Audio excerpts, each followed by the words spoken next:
So yeah,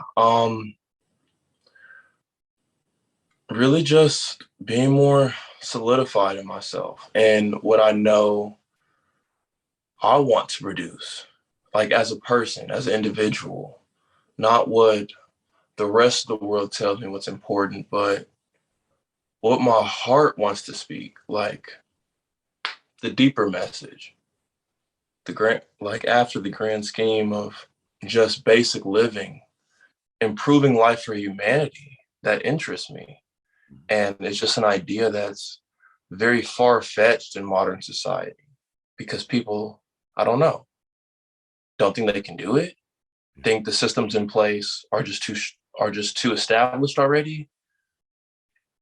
But with that, even with that being said, like I can't allow society's mentality to implant doubt in me and make me doubt myself and what I want to produce just because I want to.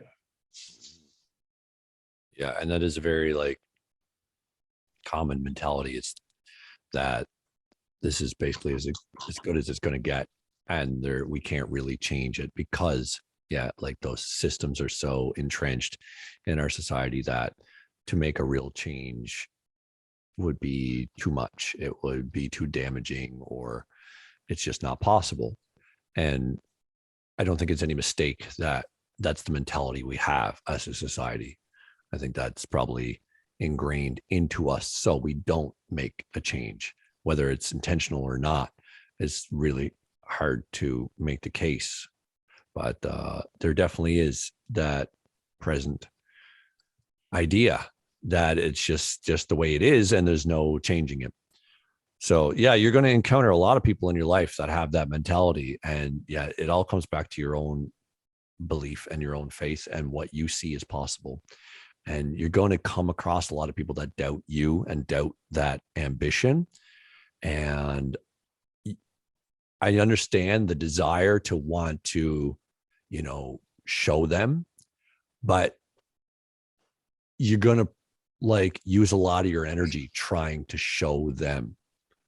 Whereas if you just refocus your energy into just doing it, regardless of how people see it, regardless of whether or not you're able to show others, you could go the next 80 years of your life working on making a difference in this world. And you could know that you've made a difference on some level, but then everybody else in your life might say, you didn't do anything. And you got to be okay with that because you're not doing this for anyone else. I mean, technically you're doing it for everyone, but you're not doing it to prove a point. You're not doing it to make it known Right. that you change the world. You already are changing the world. We all are changing the world all the time. Like our presence in this realm has a ripple effect on the entire universe. So Your what energy. you choose to do and say and act makes an effect on the world. So you just being in your truth, being truthful to yourself and being truthful to others makes a massive impact on the entire universe. And people that don't believe in that concept are not going to see the impact you make. So it's something that you've got to be able to live with as an idea that a lot of the people that you may be connected with and that you may love might never see your true potential. But at the end of the day, it doesn't matter if they see it. All that matters is that you see it and you recognize it and you do your best to live up to it. Agreed. And I would say recently that's like the main tenet of what I've been trying to teach myself. Just being okay with not being accepted, Mm-hmm. not being perfect or in every situation, not being right all the time, Mm-hmm. not being digestible, like someone like me saying how I feel and someone taking it the way I want them to take it Yeah. instead of them taking it how they want to take it, just so they could, paint a picture of who they want you to be Mm-hmm. instead of really trying to look and see you at your core and your morals and ideals and what makes you you. Yeah. I would say meeting you guys, joining the path to self years ago was was probably the most like beneficial thing I could have done when in that regard when it comes to finding people that validate Mhm. these feelings I feel inside. Because when we first started the Path to Self, we were all random people who clicked by a random link on social media, scattered across the world, and we just joined in one room and connected. And after two, three, four meetings, we felt like family, and we started sharing things that I don't share. I haven't shared with my family. I haven't shared with people I call my close friends, but I shared with you guys because there was a mutual understanding of vulnerability and non-judgment. And in that space, it's like your expression can be pure because you're not scared of judgment, so you don't change what you're going to say. Mhm. And it's very healing because you express emotions that you've repressed and Yeah. you don't even realize it. Yeah. And I actually told someone in my immediate life recently that I can't forsake myself anymore. Mm. I can't keep pretending like I I don't know what I'm talking about, Mhm. or the things that my intuition tells me don't have some kind of accuracy, some kind of intuned or insight give you. And I begin to explain that even though no one in my real life, in my immediate family, really sees and validates Elijah how I see myself, you guys did. A group of Mhm. strangers did. Strangers that weren't even living in America. Strangers that were older than me. And I even went on to say how the room would go silent for me when I spoke because people cared, because people were receptive. And words really can explain how much of your soul that brings out of you, because we live in a world where they're trying to repress you, trying to make you a part of their system instead of your own system. And with that, you kind of start to lose yourself or die inside or lose your ideas you used to have about how you're going to change yourself, your friends, the world, what you're going to produce in this lifetime. You start to lose those ideas when you get too involved in their system, because there's that lack of empathy people have in modern day society. They only care when it pertains to them. But the thing is, like, you guys cared because we were all human beings who've been through a similar experience called life and trauma and healing. And it's just too profound for me to ignore. So it was kind of like honoring you guys in a way while honoring myself. Mm.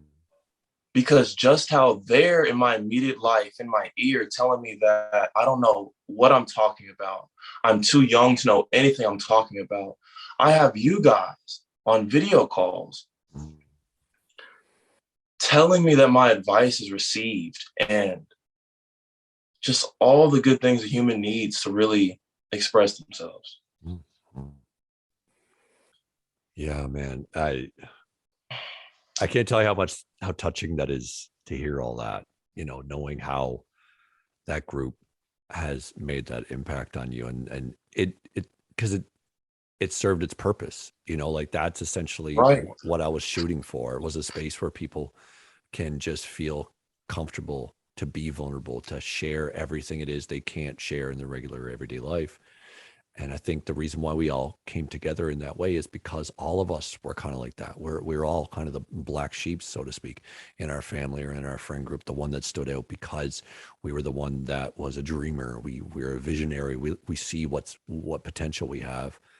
And when the world said, no, like you're just imagining utopia and that will never be, and it's not like that, and the world is a lot tougher than you think, and you just got to accept it. When they said that to us, we said, no, I don't accept it. Like, I see what can be, and I'm going to do my best to make it happen.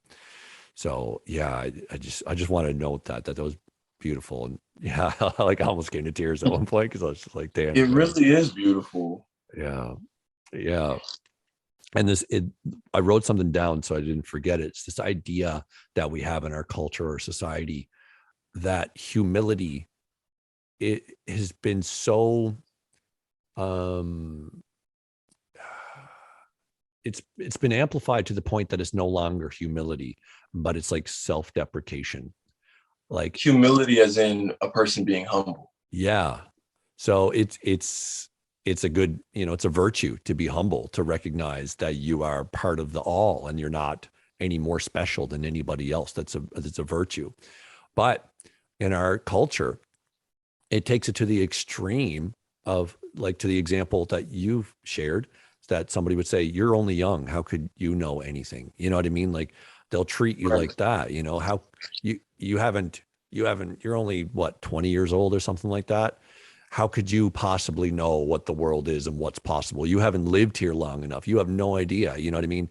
And aside from Right. people being young, they'll say that to anybody who hasn't gone to university or whatever the case is. There's this idea that if you haven't gone the right path that we determine is the right path to learn all the things that we say are the things you should learn, then shut your mouth because you don't have anything of value to say. When in reality, each and every being in existence has the capacity to tune into an infinite well of knowledge and understanding that every other being has. You Your could intuition. never read a word. Exactly. Exactly. It's that inner knowing. It's that inner That connection gut to what is feeling. real. Exactly. And that type of understanding is not respected in our culture. It's not appreciated. Even with spiritual teachers, it's usually the ones that have, lived in an ashram for 20 years or studied psychology, or they got to still have credentials, because that's so deeply ingrained in our culture that even spiritual teachers can't be a teacher unless they've learned from someone else. When in reality, a spiritual teacher is one that tuned into themselves and realized what is true from looking within, not from listening to any other being. Some of the greatest teachers I've ever listened to are those that said, I've never read a single spiritual book. I've never listened to a single spiritual teacher. I just tuned into myself at some point, and maybe they have guides or something, and their guides would have said, don't listen to anyone and don't read a thing, because whatever you read or whatever you take in will distort the truth that we're giving you. And those can be the clearest channels I have found for some of the most deepest truths that we experience are the people that do not study other people's words or other people's ideas. They just study their own experience and their perception of reality. Like, Mhm. it's crazy because I was at work the other day and I was talking to a coworker and I described it to him. I said, no one is technically wrong because it's like everyone is a catalyst for their own truth. And I kind of, the way I broke it down was like, if you think about God or the universe or creation, what have you, it is the embodiment of infinity. It is endless. It is all possibilities. It is everything. So I told him, like, I'm kind of a guy that kind of believes in a little bit of everything because it doesn't matter if it's real to me. It matters if it's real to that person. Mhm. It matters if it's real to their experience as a human person with senses, Mhm. with self-reflection, and they have to take those experiences and try to come up with a meaning for it so they can try to figure out how to grow as a person, as a being. Mhm. And it made a lot of sense to him because he lived his whole life knowing things that only he would know, only his family taught him, only he read about in books. And it was like he was his own library of facts, Mhm. knowledge. And in the same instance, I was my own library, and we were just exchanging information. And it wasn't like anybody was right, anybody was wrong. It was we were both existing and expressing our experiences to each other, Mhm. so we could have insight on another person's reality. I think it's very invalidating when society says you don't know anything because you're young. Mhm. When I feel like youth is a virtue. Youth is a mindset. Mhm. It's not even attached to age. I feel like people lose their youth when they attach their spirit to their age and not to their being, Mhm. to what they know and not what they feel in this moment as a person. No matter what age you are, no matter how long you've lived. And when society invalidates you, it's like you kind of have to suck it up, Mm. because you still have to go to work. You still have to pay bills. You still have to feed yourself.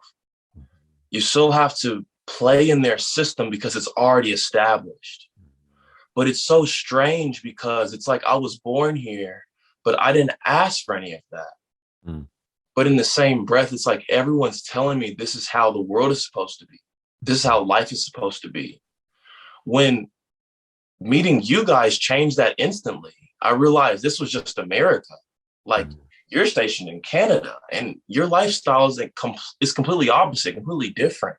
Mm. And it's so strange, or not, it's so unusual when I describe or tell people about you and the way you live, and that you're not really attached to a government per se, that you're very self-sufficient. And it's like the idea of being self-sufficient and self-sufficiency, like having a garden so you don't have to go to the grocery store, for a quick example, is so far-fetched, is so taboo in society, because it doesn't play into their system, because it doesn't give them a flow of energy, money, power. Mm-hmm. And the thing is, if enough people take that away from them, we won't operate in their government anymore, because people are the government. Mm-hmm. The system And I doesn't think work without the people. it doesn't work without the people. And I really feel like people are starting to get that now. Yeah. And a lot of people are changing. Mm-hmm. Yeah, that mentality is growing very much so, for multiple reasons. And like what's just occurring, and not only in our countries, but on the global stage, it's just that it's becoming very apparent that the system that we have been living in for however many decades or centuries or even millennia does not actually serve the benefit or the well-being of people. Right. It serves a select few people, and it doesn't even serve their well-being. It doesn't serve their highest expression. It serves their hedonistic desires. It's as if hedonistic. What does that mean? Hedonism is like living your life based on pleasure alone. Like everything you do is only for pleasure. And not because you have empathy and care for another human being. Yeah. So it's people, when people are at the extreme end of hedonism, it's usually, drug addicts, sex addicts. It's as if the people that run the world, so to speak, are just addicts, and they have manipulated the world and the system in order to feed their addiction. And that is on so many different levels. And so this whole idea that system, not only does it not serve us, the poor, so to speak, the lower classes, it doesn't serve the rich either. If they really understood what they were doing to themselves, to their soul, to their well-being, they would stop it in a moment. But they, again, have received the same programming that the only way to a good life is to seek pleasure and to seek that which makes you feel good in the moment. And there's no greater thing than that. They see that all good or all positive feeling comes from some external source. So that's why something outside of themselves, the power, the money. Yes, exactly. Not from within. The power they experience is power over another, rather power over themselves. And, everything they experience is in that regard, that it's not about actual true power within, and the power to decide how you feel without having to, they can decide how they feel. They can maybe take a shot of something, or, snort a line, and they feel powerful. You know what I mean? So they're deciding their power in that way. They're deciding how they feel in that way, but then take away the substance, take away the experience that they crave, and they're left with nothing, and they're in panic mode, and they'll do whatever it takes to get that back. So they're never really there's truly no longer that external validation. Mm-hmm. Yeah, exactly. So the power that they seek is not true power. It's force. It's forcing something to be, and they feel that they can force nature to be a certain way. They feel that they can force others to be a certain way. And if they can do that, then they can experience temporary power. They can experience trivial power that has no real substance at its core. It's just illusory power that fades once the thing that provides the power fades as well. And it's an infinite vicious cycle that they'll do as long as they feel they need, until they recognize on some level that is not actually serving them. And then some people break out of it. A lot of celebrities have kind of broken out of it and realized the dream that they thought they were buying into, and they've kind of become awakened from that. I don't know to what regard he actually fully understands it, but a good example might be like someone like Jim Carrey. He was quoted saying something like, "I wish everybody could get rich and famous so you could see how empty it is. So you can see that it doesn't actually make you happy." And he's taken a different path now. He's taken a different he's helping people life. Yeah, because it's what's fulfilling him. Yeah, exactly. Yeah.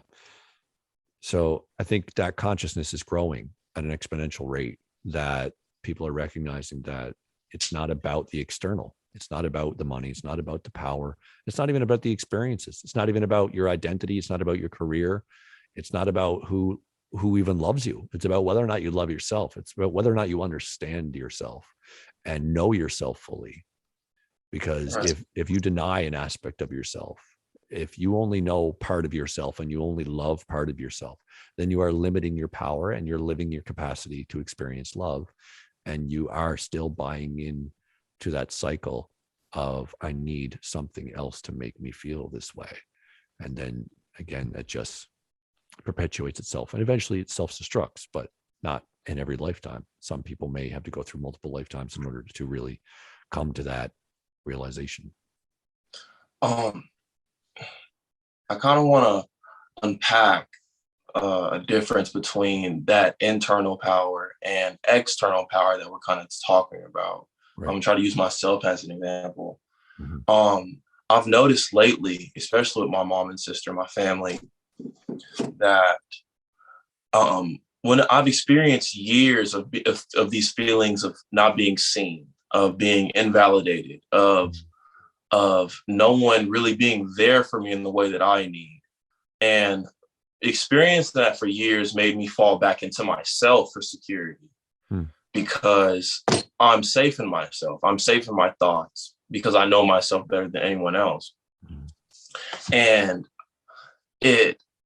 after a buildup of years, in this moment now, when I'm 20 years old, it turned into a beast that I had to tame and almost control or kill in a way.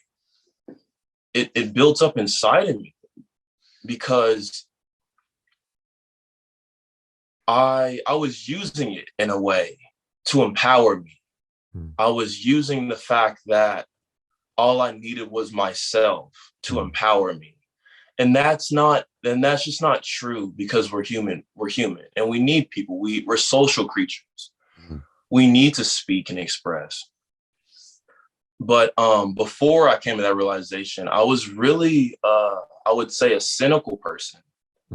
I was so hurt and so struck down that my guard was solidified, and I hid behind it, but with a strong face, showing no emotion, not letting anyone get to me, not letting anyone see that they can influence me, because I'm that strong in myself. And that was empowering to me. But I realized it was detrimental to me and my family when I became cynical. When my mother, the woman who birthed me, who probably knows me better than anyone, probably knows me better than I know myself, she would try to give me advice and I would just shut it off. I wouldn't even shut it off. I wouldn't take it. It wouldn't interact with my energy.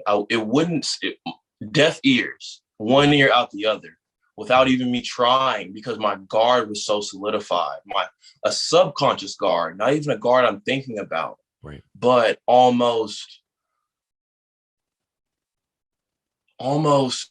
me demanding control over a conversation by not allowing the other person to express themselves and me take it Right. maturely and digest it. Right. I didn't like how that made me feel. Yeah. I didn't like how cynical I was. And when I say cynical, I mean, I used to be way happier. I used to be way more empathetic and more in tune with people when I'm talking to them. But when my defense is up, it's like, I don't want to hear shit you have to say, because you're not going to hear shit I have to say anyways.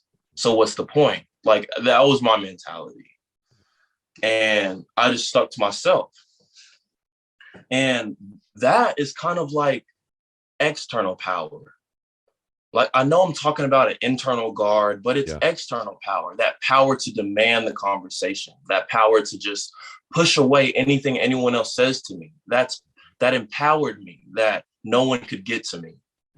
But it wasn't power. It was actually detrimental to me, because I was losing empathy. I was losing connection to my heart and my emotions, and only living in my mind and shutting people down intellectually, rationally, and not with how, and not, if it was almost self-righteous rather than coming from a place of being heartfelt. Yeah. So when you step away from that and you really look at the why you do the things you do, why you carry yourself the way you carry yourself, it's because of your life. We're all products of our environment, of our experience. So if you ignore your trauma, if you ignore those things that change your personality, and you only seek that external power, that external dominance, it's going to be detrimental to your internal. You're going to lose empathy. You're going to lose the capacity to love, to really make genuine connections with people. And that's what really builds you. The internal power is looking at your demons and killing them without fear, and because you're bigger than them. Not making yourself small anymore, and fighting for yourself and fighting for your love that you were born with, the emotions you were born with. I would say that was me personally. Man, I can relate to so much of that.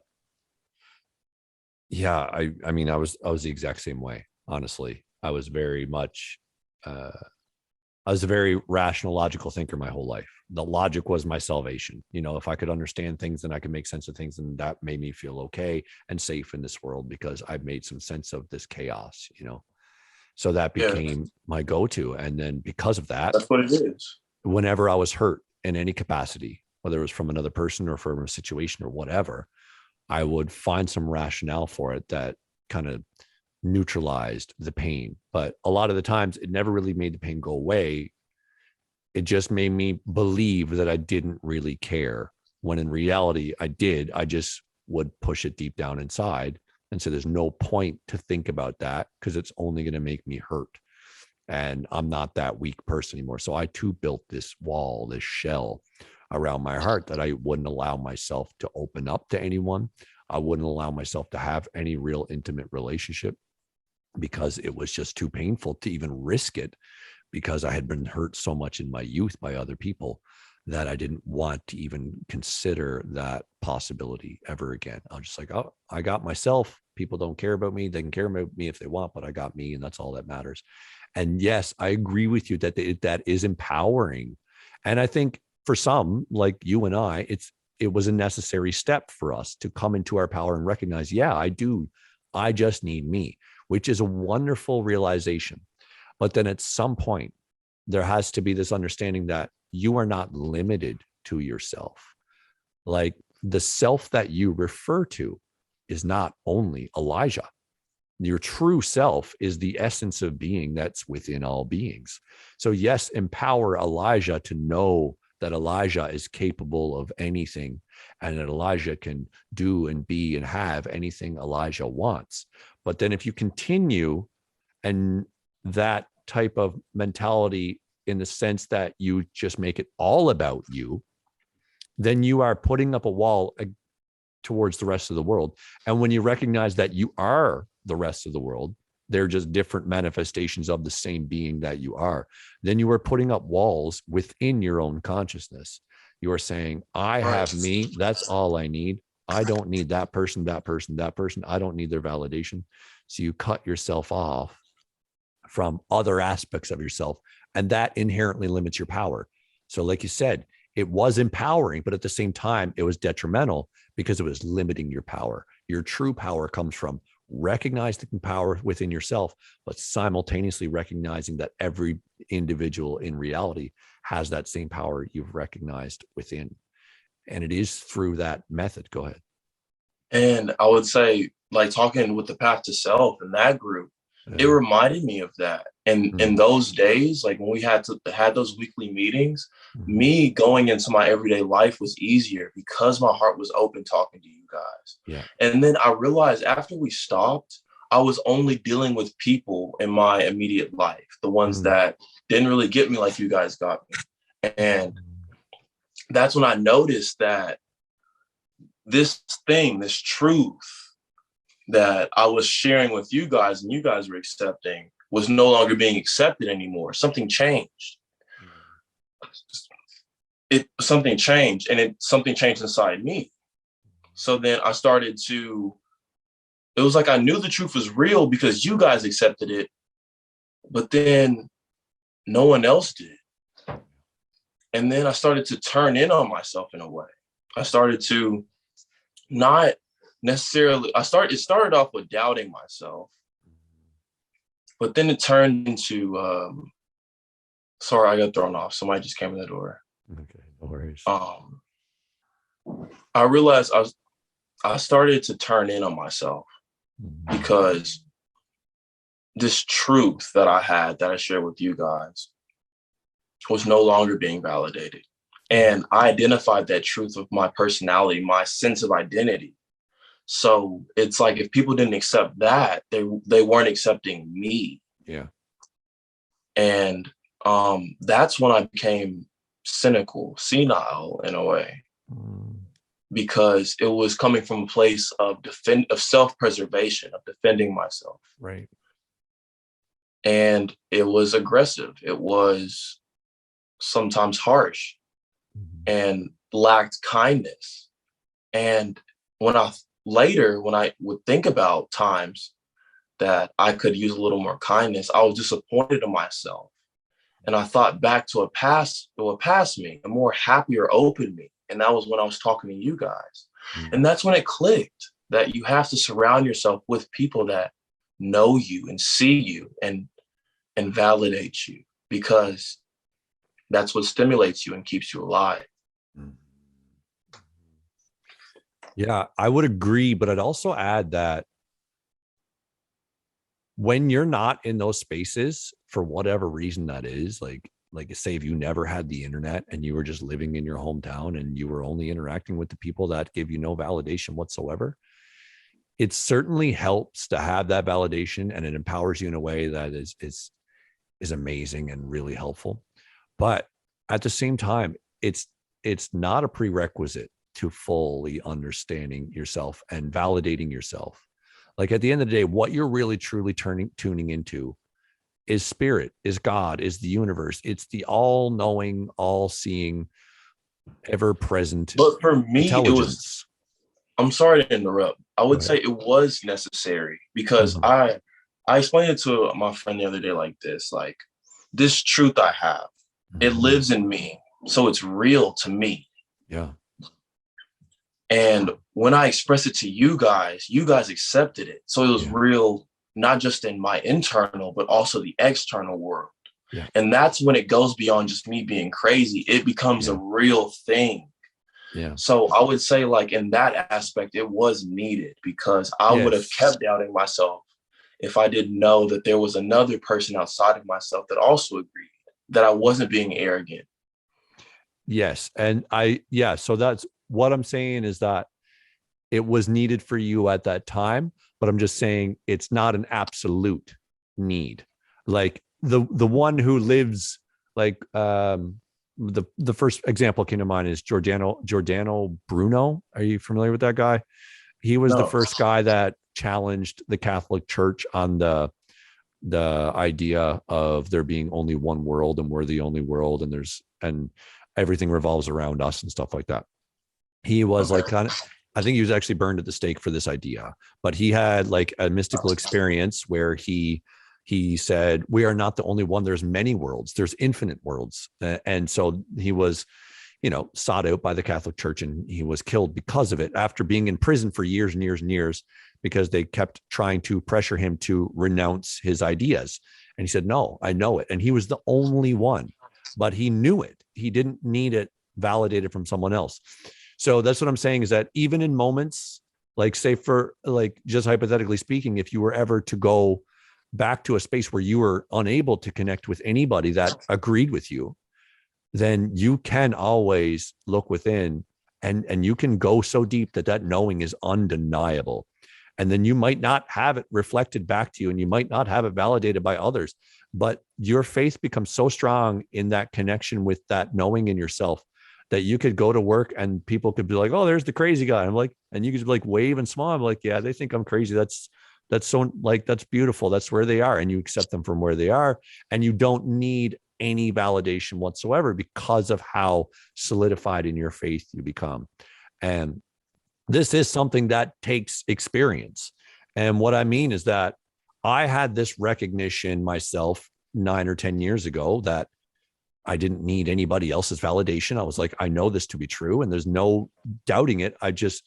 Everything that could possibly doubt it, I've understood that it's not an actual argument. So I knew this to myself. And then so I shared it with those in my life, and some people were open and responsive and listened to me, but ultimately nobody really got it. And so that it didn't change ultimately what I knew to be true, but it did change my behavior, and it did bring me down a level and make me feel like, maybe this isn't it. And I started to doubt myself and my ability, my understanding. But then I would have so many experiences in my life that solidified that truth, that solidified the idea that if I devote myself to truth, devote myself to love, devote myself to understanding, then miraculous things happen. And I've seen so many miracles. Like, when I use the word miracle, I mean things that I would have considered a miracle 10, 15 years ago, things that I would have considered to be impossible given our regular everyday understanding of what we think to be science. I would have said that's impossible. The word miraculous. I like that word. It just sticks out to me. Yeah. Because that's truly what's happening is like, well, the way I define miracles now and anything miraculous is something that is beyond our understanding, given our dimension of reality. So take, for example, right now, the majority of the world might perceive telekinesis or telepathy as miraculous because they don't understand how it might work, but it can be understood, and it is scientific. It's just not been described scientifically yet. Well, it has. It's just not common knowledge. I mean, the CIA studied it in like the 50s and stuff like that. They know full well that telepathy is a real phenomenon. Anyways, what I'm getting at is that it's something that we describe, was that which we describe as miraculous is that which we perceive to be beyond possible. But it's only beyond possible because we haven't come to that level of understanding. The same way, if we were to take an iPhone back 500 years, everybody would say it's witchcraft or say that it's a miracle, right? But it's just beyond our understanding. And we will come to know exactly how telepathy works or telekinesis works. I mean, I already have theories myself that I believe to be correct. But either way, the idea here is that you can understand yourself so thoroughly and understand reality so thoroughly that nothing can shake your faith and nothing can take away that validation. Because at the end of the day, just like Giordano Bruno, you do not need anybody around you to remember what you know. And you could be put in prison for 20 years and they could come and beat you and starve you and flog you. And you'll just say, no, I know what's real. And I know what I know to be God. And there's no questioning that. And that level of faith is possible within us all. On your particular path, it was necessary for you to have validation to solidify your faith. But now your faith is a little bit stronger. And even if I was challenging it now, or somebody else was, then you can always come back to yourself and be like, but what do I really know to be true? And you can find the answers to a certain degree that they're so strong that even if I were to say, no, that was all bullshit, everything I was saying in the past to self, I realized was wrong, that wouldn't shake you because you know so well. So it comes with the idea of living those experiences over and over again, living your truth and then seeing how it validates itself. Living the idea that if I stick to truth, stick to love, stick to this understanding, it's going to prove itself to me. It will prove itself to you. And it already has in some ways, but maybe it just hasn't been to the point yet that's sufficient enough to ground you in that faith. You're still a little bit wavy. You still oscillate in from faith and doubt. But it took me years, honestly, because I've been on this path for about 10 years. And it was about 5 or 6 years in that I felt so solidified in it that nothing can shake it, that I really started to live it fully. And then when I started to live it fully, I was offered the opportunity to come out here. And then I developed all this community and this amazing, like just this world, this environment is incredible. It nurtures me, my soul in every aspect I could possibly imagine, and continues to get better and better and better every day. And so that faith was shaken and challenged for like 5 or 6 years. But then I just kept coming back. I know what I know, and I'm going to live what I know, no matter what happens to me.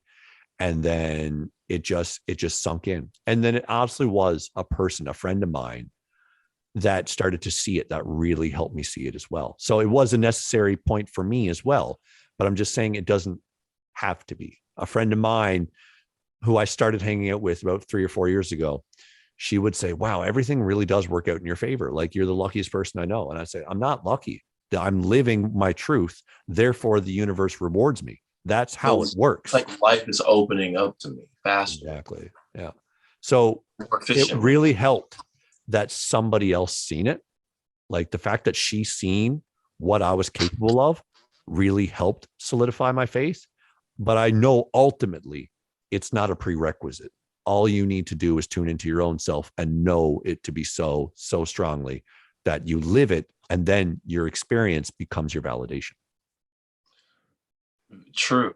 Like, I would say when you have a strong intuition, you start to really go into details about it, not just vague or broad concepts, but you ask the right question, then you can just get the very specifics of how like reality works, just from a gut feeling, just from your intuitive insight. And the thing I've noticed is that when it comes to everyone as an individual, the way that we communicate with ourselves is different from how we communicate to different people. Mm-hmm. It's going into what people describe as an internal language. Mm-hmm. And I think the problem is everyone's internal language is their own. It's different. And when it comes to really unifying people and making connections that will change society and the world, we have to find not just the internal language that tells us the truth, but a language that's digestible to not everyone, but a mass majority, or maybe everyone, if there is one out there. Mm-hmm. So I think like I'm really searching for something that really can't be denied, because people experience it for themselves, and to deny it is to deny themselves in a way. Mm-hmm. And I would say the thing that made everyone in the path to self click so quickly was because we were already on a similar journey. So it was like our eternal languages individually were similar in a way. Mm-hmm. So when we were describing our experiences, the vocabulary we used, the examples we used, the things that we say that we can do, just maybe psychically, energetically, physically, the way we manipulate, like it just made it more efficient. It made conversation more effective and efficient because we were already on the same page. And I feel like in today's society, like everyone's on a different page. Well, everyone's on their own page, but it's like we're in this book of American capitalism. Mm-hmm. And it's like I ripped my page out and put it to the side. I'm trying to get everyone else to come out. But like, you have to find the thing that convinces them that this system is okay, but it's not the most effective. It's not helping us live in our most genuine self as a human being, as a thinking, conscious, self-reflecting entity. Mm-hmm. Yeah, exactly, man. I couldn't agree more. Yeah. And I feel like that idea that everyone's on different pages, it, it's it's a reflection of how when we come to a great change of any kind, right before that great change is the greatest polarization. It's kind of like when two electrons or two subatomic particles pull apart so much that the energy between them is so great that they get pulled back together. Then it's something that's when they come together and unite or even annihilate into nothingness, which is the oneness essentially, right? But Okay. right before they have that spring back together, that's where they're at the most extreme levels of opposite of polarization. And so that example of what you're talking about is how everybody's on a different page. That's something that's being exacerbated in our culture, in our society. Again, one of those things that you could argue Exacerbated. What does that mean? made worse. Made worse. Yeah, Okay. to exacerbate something is to make it worse. Yeah, So, it is made worse. and again, one of those things that you could argue is intentional. Maybe on some level, some people are intending that because they understand that divide and conquer is a very effective method to control people. But again, it's also subconscious, and also it's just in the consciousness of people, and it's the consciousness of fear and separation. And their perception of reality and what it means to them. Exactly. It's different. It's because their experience is different. Yeah. So when you're in that mode that you feel there is this deep separation and this deep fear, then you want to separate and isolate because it's scary to unite and to show yourself and be seen by others. So we have this culture that is very reflective of how everybody wants to be their own thing. And they're constantly creating new things to be. There's constantly, and then they try, and then having the whole world, they do find some community. But again, even within communities, people are saying, I'm different from the rest of my community. And they want that to happen because it makes them feel some sense of value or some sense of power to know that they are unique. But recognizing the commonality behind us all is the most powerful thing we can experience. And it's interesting, it's kind of paradoxical, is that when you recognize the commonality, that gives you the background or the foreground, or just lays the foundation for you to truly express and become your most unique expression. So take example for our group, we all had this commonality of like being on a spiritual path or self-discovery or whatever. But then we didn't all like the same things. We didn't all dress the same way. You know what I mean? Like we all had our own individual expression because we all felt comfortable to be ourselves. We all kind of had a similar ideal as to what we know to be. That is that we're all one and that we need to treat each other as such. But in that, if you look at the different characters we had in our group, they were vastly different. They were truly expressing themselves uniquely. And that's that paradox, is that our society and our culture is being sold the idea to find true happiness is to become so unique and so different that you're like no one else in the world, which is kind of true on some level, but it's one of those deep spiritual truths that has been co-opted and used for an agenda of some kind. Separate the herd, you can thin them out a lot quicker. And that's why balance is important. Mm-hmm. There's a lack of balance there. Mm-hmm. When a person is so involved in themselves. Yeah. Exactly. So coming back to that is the ideal, is finding commonality, finding how we are the same, recognizing that it is something inherent within all of us, the same light, the same energy, the same source, the same spark. We all have that. We are all the same essence of being. Everything, not only people, everything that there is, all energy is of the same energy. And that isn't something to make you feel less than, or to make you feel less value, because you are part of God, so to speak. You are part of all that is. Mm-hmm. And then through that, you become your truest expression of self. Like I find myself to be very unique, but at the same time, I recognize I'm no different than anybody else. And both can be equally true at once. That's another inherent paradox of reality, is that two truths can be held at the very same time. Two truths can be existing at the very same time, and they can both be equally true, in that we're all one, but we're also an infinity of individual expressions of that oneness. So both things are equally true. We're all separate in that we're all individuals, but we're also all one in that we are the same energy. So, and have the same experience. And having a very, yeah, exactly. At the end of the day, we're all having the same experience. We're experiencing fear and love. That's the two core things we all experience, fear and love. And they just come out in different forms.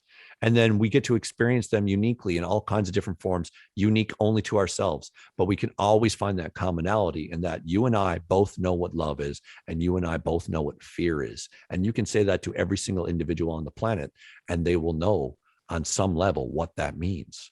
And that's what binds us together, is that commonality. And yeah, it's just something that it's being expressed in a way that is detrimental, but at the same time, it's all necessary because we're being so polarized, we're going to come back together with a force so strong that it's going to be the greatest reunion that ever was. I mean, I'm sure you heard yourself in many different spiritual teachers and things like that, and channelers, they say that souls have been coming to earth at this time because nothing like this has ever happened in our universe. This level of awakening that is occurring on our planet right now has never happened to this degree. Systems of government that have been just established and say, this is the way. We're all peeling back from that. Mm-hmm. We're all recognizing its futility. Yeah. And that reunion is I was going to say it's going to be the most beautiful thing, but it already is the most beautiful thing. We're in it. Like you and I finding each other, you and I coming together in that group, you and I having an impact on other people in our lives. That is the reunion of self. Proof that it's working, that it's changing. Absolutely. Becoming something new. You're already changing the world. You're not going to change the world. You already are. We are in every moment. Just by changing yourself and coming from a more genuine place. Mm-hmm. Absolutely. I think the biggest problem with people like being comfortable moving away from their normal or what they find comfortable is the ignorance. And when I say ignorance, I mean just not knowing how important it is to be in tune with yourself. Mm-hmm. Like when you say fear and love, everyone knows what that is. I know what that is because of my spiritual awakening, per se, because I sat down with myself, slowed myself down, amplified my senses, and really got to what and why do I do the things I do and what do I do them for? People don't think like that because we live in a world where that stuff isn't important, where it doesn't matter, where you just have to work and provide instead of sit down and think and self-reflect and really unpack yourself. I feel like no one really unpacks themselves. People have outlets like exercise, church, school. People have outlets of expression, but when it really comes to identity, people are still like trying to take up someone else's blueprint of what they're supposed to be, taking someone else's opinion on how to define themselves as a person. And that's not what we're meant to do. We're meant to self-discover ourselves and show the world, this is what God put in me. I want to see what he put in you. Agreed. The one thing that you said made me think about how unconsciousness and the idea that we don't examine ourselves and that we just do what we are expected of or do what we think is what we're expected of.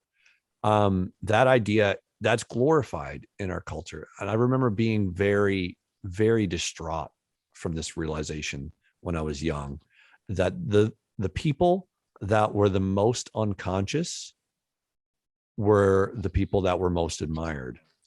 And I don't mean that in a disparaging way. I don't mean they're stupid or anything like that. I mean, they operate like an automaton. They just have their programming and they go with their programming, and it may serve them. Instead of deep thought, instead of self-reflection. Exactly. So like the example I will give is that I had some friends in high school that I admired because of how they just did what they felt. They never examined their actions, and they just, they just flew by the seat of their pants, and they were considered, funny and enjoyable to be around, and just everybody wanted to be in their presence because it denotes or demonstrates a sense of freedom. When you see people like that, when it's just the guy, I'm like thinking of a particular guy I went to high school with, and he was hilarious. He's one of the funniest guys I ever knew, and I enjoyed his presence so much. And his lack of complexity is something that I was attracted to. I was like, I want to be like him. I don't want to think about every damn thing that I think. Like, not only am I thinking about everything I do, but I also think about my thoughts. My thought will come, and then I'll analyze my thought, and then I'll analyze why I'm analyzing that. And it's just this constant thing going. I was like, I want to live freely. I want to like, and even a friend of mine would always say that she was attracted to stupid guys. And I was like, I get that. I really do, because they just having fun. They don't give a damn about anything, and they just do whatever they want. And I see how much that is glorified in our culture. And in all movies and all media, the guy that just says fuck it and just does whatever he wants, that's the guy people want to be around. So I was really self-conscious about being someone who examined everything and questioned everything I did. So I tried to stupefy myself. I mean, in my teen years, I did it with alcohol. I'm just going to drink until I become that cool guy that everybody likes, that just says funny things and does fucking crazy shit and makes people laugh. And nobody ever suspects that I'm thinking negatively about them, because no one ever suspects that I think. They just see that I'm just an automaton. I'm just going with my programming and doing what feels right and going away from what feels bad.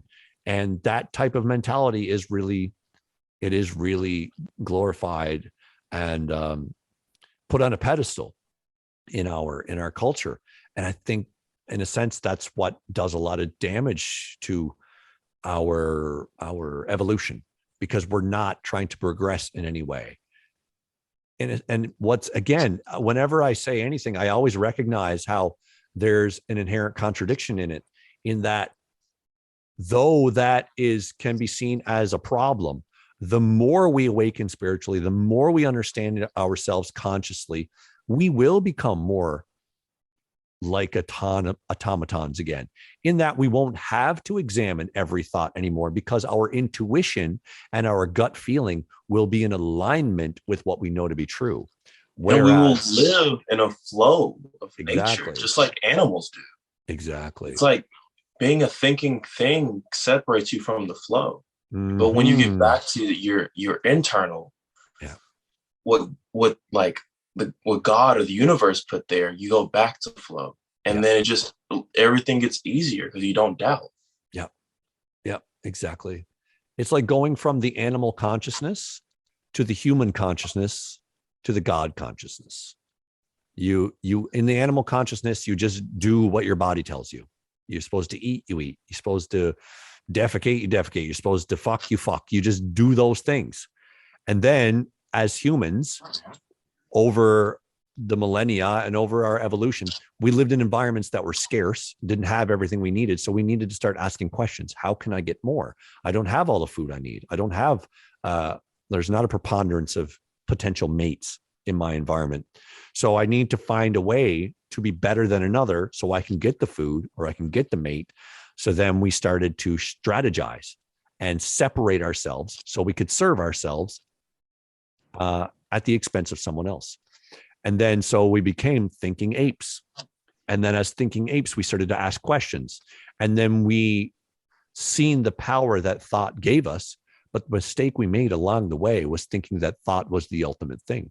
But thought is technically only a vehicle to deliver us back to the understanding of who and what we truly are so thoroughly, having examined everything we are, that we become animalistic again, in that we do just listen to our intuition, listen to that which is an automatic response within us. But because we've gotten there through examination, we understand that who we are is all that is. And then you wouldn't go and kill another ape to get a mate, or kill another ape to get a bunch of bananas, because you understand that that ape is also you. So then you think, okay, rather than using your thought pattern to figure out how to overcome and devour something else or destroy something else, you'll use your thought pattern along with your fellow ape to find, how can we make more bananas? How can we get more of what we need together? And you'll both take on a sacrifice together. Well, I'll only eat one banana today and you only eat one banana today. And that way we can help each other. And then through that mentality, we gain an understanding of how everything works. And then we create a system that truly serves us. And it becomes self-perpetuating to the point that we don't even need to create it anymore. It's just maintains itself. We use technology and our understanding to create systems that just grow food, build houses, clean water, all the things that are necessary. And then we don't have to give so much thought to how we solve those problems. And then we get to play again. We get to be like animals. We get to roll around in the dirt like dogs fight. And we get to climb up a tree like a chimpanzee. And we get to do all these things that are just truly enjoyable for us. And then we become conscious animals. And that brings us to that God state where we understand who and what we are, and we are living ourselves to our fullest expression in a way that we are always in a state of joy because we are always free. And that's the progression of conscious evolution. Go ahead. What would you say is the difference between being a human and being a god? Because I know that word can pop up and people can take that word the way they take that word, Yeah. So can you elaborate on when you say God, what does that mean for the human being? So, I mean, it can have very many different meanings on different levels, depending on how you're looking at it. So technically everything is God. Like if you really want to get down to the bare truth of it, all that is God. Like when the Christians say in the Bible, I don't know what the words are exactly, but it's something along the lines is that all is God. All that there is God. There's nothing else but God. So that concept is true. There's nothing that isn't God. So in that way, we are already all gods, but there is the archetype of God, the one that creates, the one that knows all. Like take the three characteristics that you find in a lot of holy books. Omnipotence, omniscience, and omnipresence. So omnipotence meaning being all powerful. You can create and destroy anything that there is. Omnipresence meaning that you are everywhere all at once and you are always there and you always will be there. And omniscience is all knowing. You have all knowledge that could ever be. And you are capable of understanding anything that could ever be because you tune in to the very fabric of the universe itself in the sense that you know how things operate. So you can extrapolate and imagine anything that could ever be. So therefore, you contain all knowledge within yourself. And you're not limited to your single form. So you can branch out beyond your own thought patterns. So the way that manifests in a human form is that you begin to practice manipulating energy the same way Jesus did, in that he turned water to wine or was able to walk on water. He was practicing manipulating energy. Like we manipulate energy when we do anything. If I just push this microphone, I'm manipulating energy. But there's a certain limit as to what I think I can do or what regular people feel they can do. Most people think that they can only just push the microphone with their finger. But if you practice more and more and understand yourself more and more thoroughly, you can move the microphone with your mind. So that's moving to godhood in the sense that you can manipulate energy, you can create and destroy, not energy itself, but forms of energy. Like this is energy in a form of a microphone. I could destroy that microphone with my mind had I the faith to do so. But the energy itself would just dissipate and take other form. So there's no destroying energy. There's only disentangling it.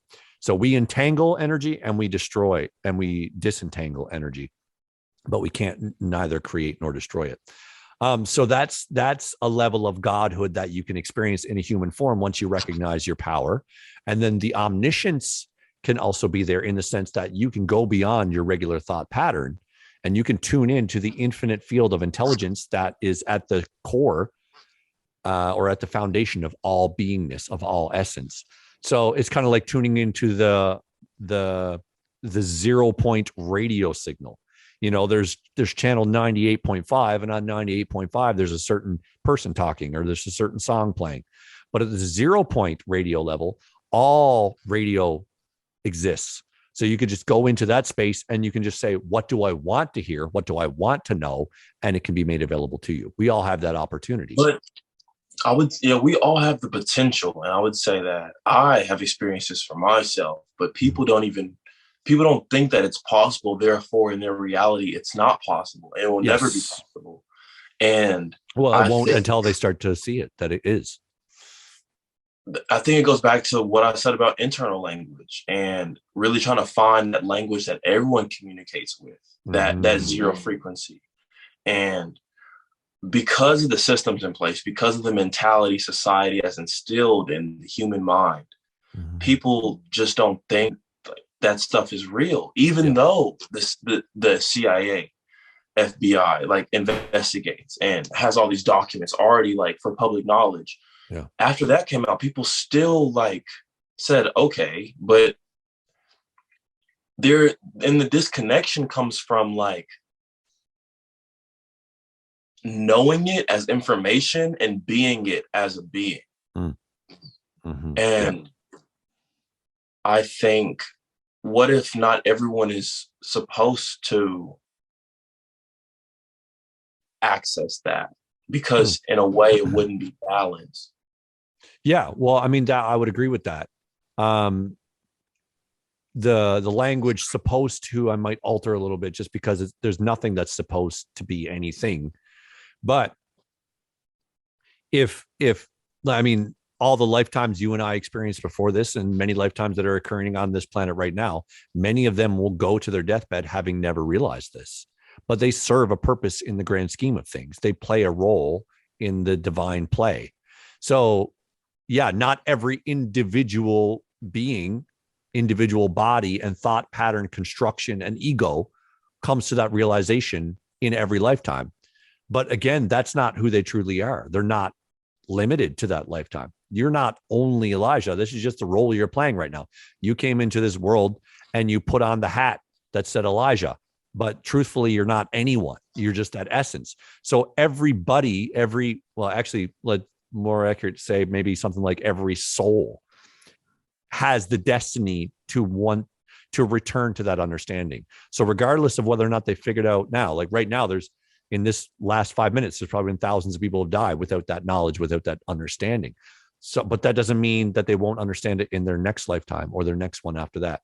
So every soul, every individual experiencer experiences it somewhere along the line of their spiritual evolution.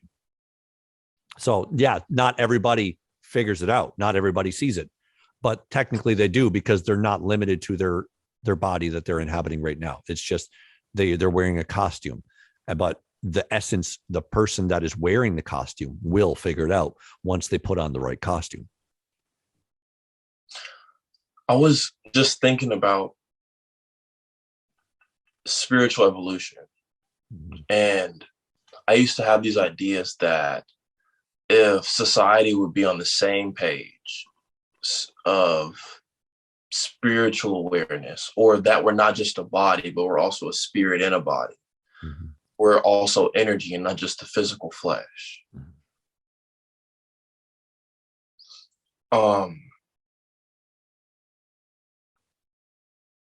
It's weird because as human beings, we think, we're conscious, we have that power to change ourselves, to self-reflect and change ourselves. So in a way, we can predict that if everyone did this, then I would say life for the human being would be more genuine, would be more fruitful, because people wouldn't have to experience the negativity that comes with a thinking mind, the self-doubt, the self-hatred, that all comes from not knowing yourself, the ignorance. Yeah. But I also feel like when going back to human beings accessing a God-like consciousness, using their essence to manipulate reality, I feel like when human beings do that, it's intentful, therefore it's almost out of flow. Mm. Mm. And I think the people that are in power now and the people who have been in power, who've created this system, they were in that God-like mentality that I'm going to use my essence to manipulate the world and society. And they did. Mm-hmm. And I feel as if when people are born into that system, it's almost like their potential is blocked off because they live in that system that was established by these gods. They're not living in the natural system of the one or the God or the universe, right? But this man God that has created this man society. Yeah. They haven't returned to nature and therefore haven't returned to the true God. Mm-hmm. Yeah. And I feel like to really make a change for all human beings, that man God has to be eradicated so that human beings as we know them all return to flow, even in their individual expressions. Yes. So yeah, I really agree when you said that everything serves a purpose, even people that don't reach their potential and they pass in this lifetime. It serves for maybe a next lifetime or a previous lifetime. But I also believe that if those systems weren't in place, people wouldn't have to experience that at all because their bodies would just be healthier. Their mind and energy would be healthier. It would be pure. It would be more natural. Yeah. And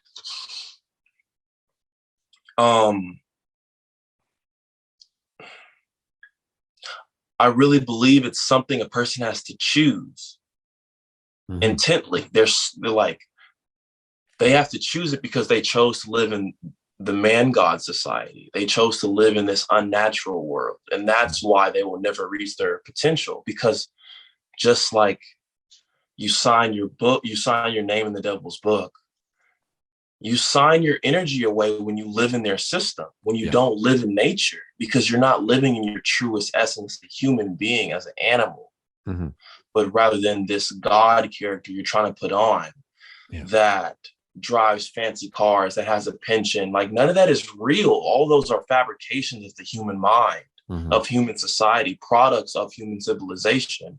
But there's life before human civilization, and that's more natural. Yeah, absolutely.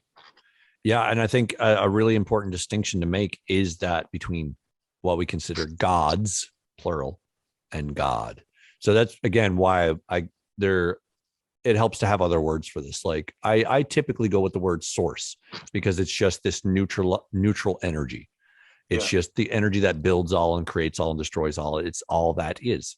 So the idea of gods is kind of like they just become the ones that have just learned to manipulate the energy. Kind of like how in, what is it, Greek mythology or Roman mythology, you have like Zeus and people like that, right?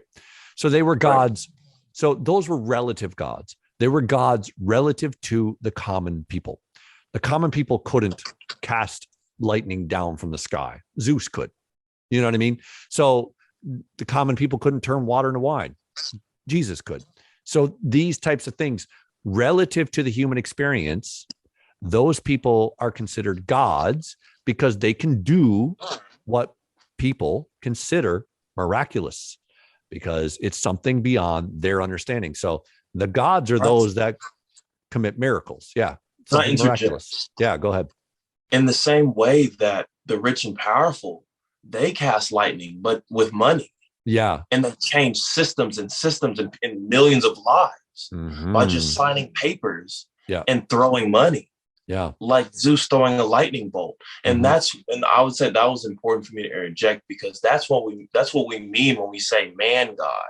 Yeah. This mentality of God. Yeah. That's why they built this system, so they control the energy. But the thing is, they made it seem like we don't have energy, we have money. Yeah. Yeah.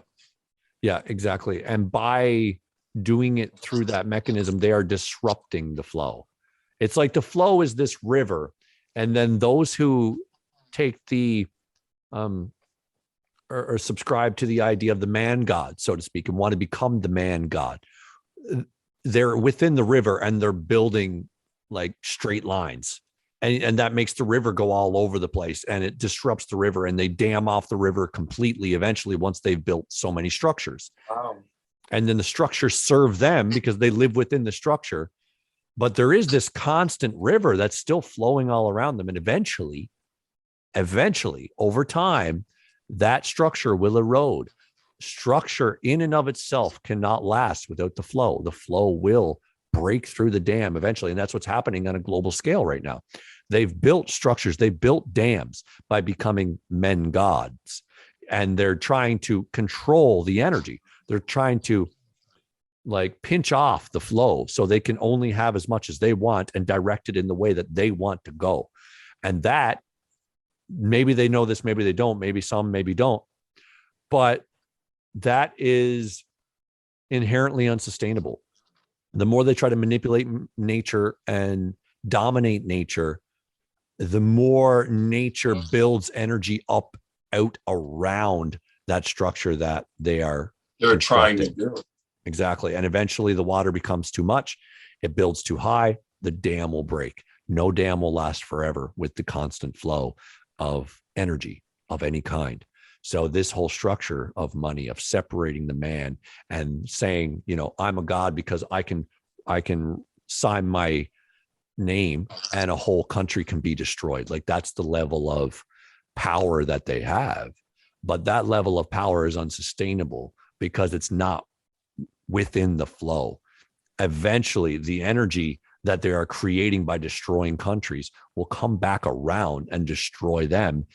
As it is now, we're starting to realize that politicians and people that create wars and blow up places all over the world for their own gain, they're not on our side. Not only not on their own country side, but they're not on the side of humanity.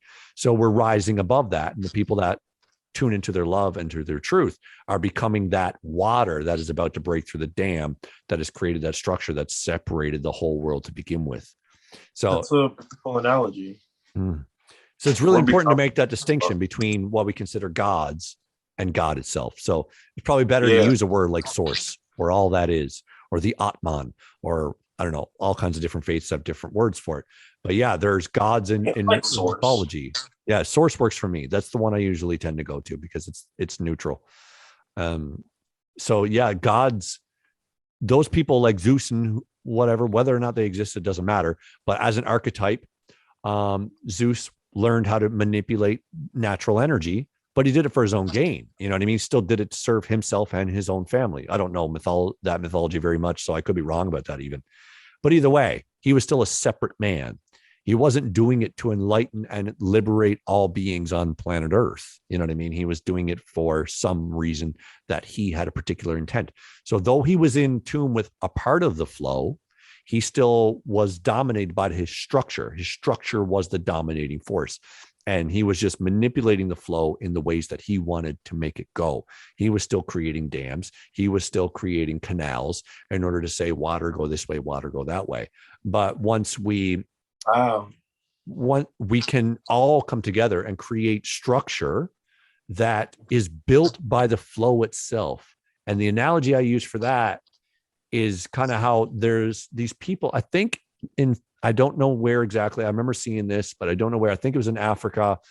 Some tribesmen found a way to work with the trees and the plants to manipulate them into growing bridges. Have you ever seen this? No, I haven't. It's remarkable. So, some tribesmen, they studied the plants in their environment and the trees in their environment. Like they'll have like a lot of vines and things like that. And they could just like create structure to manipulate the tree to grow that way.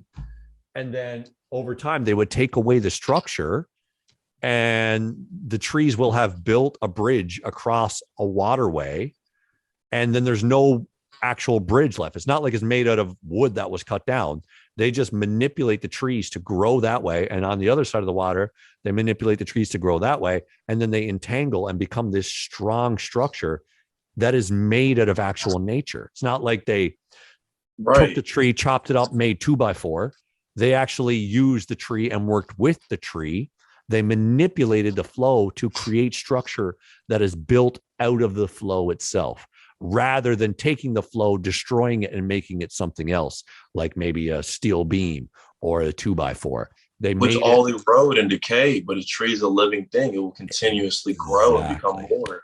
Exactly. So grateful that you brought up that point, because that wasn't in my mind, but that's so fucking true. That's the idea, is that that bridge will last for as long as there's energy and life force in those vines. And then you can always manipulate new vines as some vines start to die. And you can just work with the nature, have nature create structure for itself, because nature does create structure for itself. You need to have the Fibonacci sequence of straight lines and curvy lines. Otherwise, it's just chaos or just lifeless structure.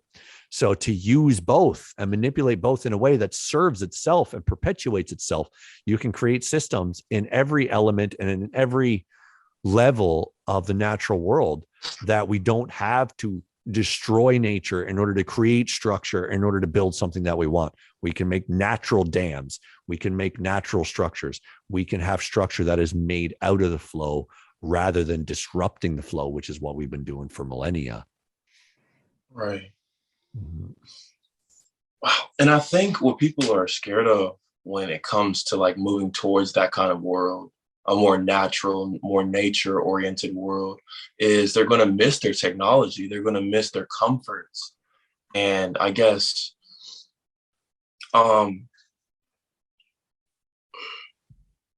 like, is there a healthy medium of, I feel like there is, the way technology is, it has advanced. I just feel like the direction that they choose to point it towards, it's more towards like maternal gain, well, not eternal, material gain, and Right. like gain for profit, rather than like emotional gain or energy gain, or just making the world stronger, making people stronger, and not the structures that we put people in. Mm. Mm-hmm. It's just, I feel like it's a falsehood in a way. Mm.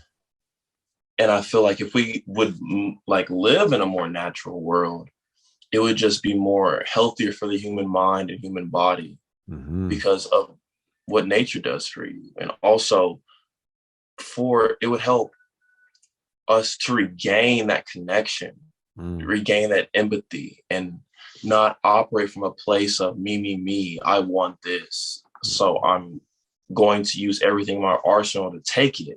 Yeah.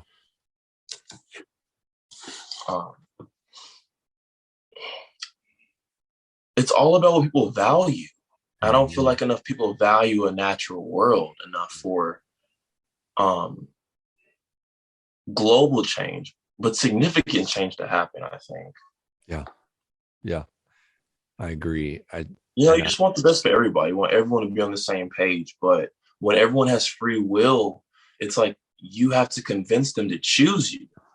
And that's the hard part, because people aren't ready, because they haven't even self-reflected. They haven't even faced their demons. They haven't even touched their true essence yet. They're still a part of themselves living in this false system that hinders them from reaching their full potential. Yeah. So can they really truly operate as they're supposed to, the way that God intended them to? Are they going to generate the thoughts that God wants them to generate, or the thoughts that the society is telling them to generate, so that society can be perpetuated and not nature? Yeah. That's an interesting question, because on some level, all thought, or maybe not just thought in the sense of words, but all impulse, all impetus that we experience is what God wants, so to speak. So what I mean is that, let's say somebody is deep within that world, the 3D world, the matrix, whatever you want to call it, where all they want to do is work for themselves. Here we call it living the American dream. Because you got to be asleep to believe it. It's George Carlin. You ever hear that quote? Yeah, no, of course. Yeah, that's why they call it the American dream, because you got to be asleep to believe it. So So let's say they're in that, okay? And let's say they're living that life and they're just perpetuating that. But because it doesn't serve the human spirit, they will always have this nagging feeling that there needs to be more. There needs to be something different, or there's something wrong with me. And society will give them an answer for that. Society will say, well, get a better job, get married, have kids, buy a house, get on this drug, take that. You're mentally ill, this, or that. And then, so let's say they do that. And then they accomplish all that. They get all the things that society tells them they need. If they still aren't looking within, if they still aren't serving the whole and only serving themselves, they will still feel some sense of inadequacy, some sense of lack. And because of that sense of lack, they will still seek more. And then they may, at that point, maybe go to a doctor and say, there's something wrong with me. I have everything. I have a beautiful wife. I have kids that love me. I have a job. I have enough money to keep me afloat for the next 500 years. But I still feel like I'm not complete. And then they'll say, well, you must be clinically depressed. Try this drug. Depression, anxiety, insomnia. It's all because you're not in tune with yourself, in tune with All what because you you're know not to yourself. expressing a part of yourself. Exactly. You're denying an aspect of yourself, whether it's conscious or unconscious. Right. But so through that, even if that was the case, they will get on that drug and it may dampen some of their sadness. Because it's dampening their receptors that experience these hormones and neurotransmitters that cause them to feel that way. But often is the case with these substances that they don't only dampen that which turns off, or that which creates their sadness or their negative hormones, but it dampens that which gives you your happy hormones as well. So they might feel less sad, but it's likely that they'll feel more disconnected, and then they'll feel like there's something else wrong with them. So what I'm getting at here is that even though you asked basically, will they have the thoughts that God wants them to have? And the answer is yes, because they could try to shut themselves off from the world and try to do whatever the American dream demands of them, but they're still going to feel some sense of lack or incompleteness. But for a lot of people, they're so busy that they never have the time to even address this because they're constantly doing. So they just think that's part of it. They have to go to work. They have to not acknowledge their emotions. They have to just keep living. Yep. And it's like they never take a break to really just sit with themselves and evaluate their experience and what it did to them. Yeah, exactly. What it does to them. So you might have a conversation with one of these people and say, how do you feel about your life? And they might say, my life is great. I love it. I got everything I want. I got everything I need. And then you say, well, what do you do on the weekend? Well, I watch sports and I get loaded with my buddies. And then you might ask, like, why would you feel the need to ingest a poison to make yourself feel good? Well, I'm just letting loose, man. I work hard all week and I want to let loose on the weekend. I'm like, well, doesn't your job nourish you? Isn't what you're doing in your everyday life bringing you joy and fulfillment? Well, sure. Yeah. But I got to take a break from it. It's hard. Like, does it have to be hard? So that's the idea, is that when you're living in alignment, when you're living fulfilled, what you do is fulfilling. You don't need to take a break from, it's not that you don't need to take a break from it. It's just that you don't feel the need to escape from that which you enjoy, that which you love. You need to take a break in so much as you need to recharge, like the same way you need to sleep every night. But when you're a kid, speaking personally, I guess, when I was a kid, I used to wake up every morning with excitement to go live the day. When I was like 5, 6 years old, around that age, I remember waking up being stoked when my eyes would open. I would get up, I would make my bed, I would go out and get my own cereal on the go, and I would wait for my parents to wake up. I'd be the first one up every morning, ready to face the day. And then at night, I would feel happy going to bed at night. And I just had this complete feeling, but I still needed to recharge. I still needed to take a break from studying all day in school or whatever. I still needed to take a break from biking around for 3 or 4 hours. So you have a break in that way, but it's not like the way we are in our society, where I need a break on the weekend because my job is so hard or my relationship is so challenging. So I need to go and forget about all that. So that's also a symptom of not feeling fulfilled, not feeling like you have enough or that you are enough in your life. So yes, if somebody is deep into this programming, they're still going to have something in them that says, I need to get away from this. I need to escape, or I need more. I need to create more. I need to do more. I need to accomplish more in order to feel whole. So I'm still not whole. I'm still not fulfilled. And so there's that cycle will exist until they have some sort of realization that the way I'm going, maybe not the things they're doing, but the reasons why they're doing it aren't in Intentional. alignment with what they know. So you might start a family and get a job and get a house and all that because you recognize that it serves the whole and it serves every aspect of the existence that you're in. And that's why you do it. But if you're doing it because like, I got to feed my kids and I got to get them college, and it's from like coming from a panic mode, or I got to have a wife because I don't feel good by myself, that's the type of mentality that perpetuates that idea that we're not enough. But it's not the action that is inherently lacking. It's been It's so the intention. normalized. Exactly. Yeah. It's Yeah. been so normalized to where, like earlier, you said the world, and you were talking about nature, but like it's been so normalized. When you say the world, I think about I think about our society. I think about Little Rock, Arkansas. I think about Right. like downtown, all the restaurants, streets, roads. But when you say the world, you think about the trees around you, the nature, Mm. the mountains, the rivers. And that's just so crazy because in some way I'm still intact. I'm still in their system. I'm still mentally engaged in them because I have to be, because I have Mm. to survive in it.